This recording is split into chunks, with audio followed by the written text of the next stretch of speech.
Yokosuka Naval Base is home to some of the oldest dry docks in the world, much like the one right here behind me.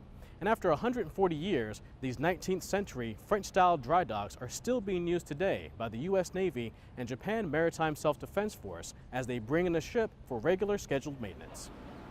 The obvious first step to getting a ship into the dry dock is flooding the dock.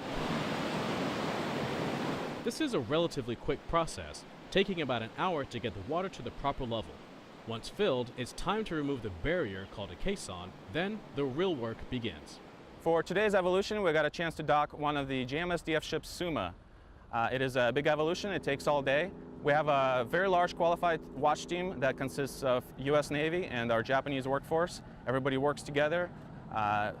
Everybody has to be on point and ready to react quickly to make sure that the ship stays safe. But before they can bring in the ship, divers have to make a very crucial check. To make sure that the sill where the gate to the dry dock rests is free and clear of debris.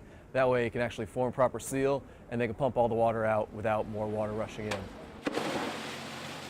Now with the help of pusher boats, shipboard crew, and plenty of line handlers, it's time to move the ship into position.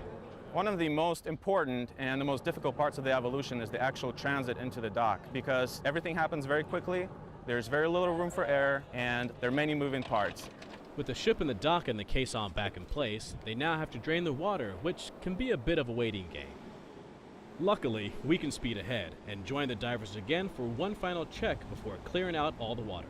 We made sure that the middle of the keel was in line with the front and last blocks in the row, and we just made sure that there was no hull appendages floating over the blocks that were going to get crushed when the ship sits on them.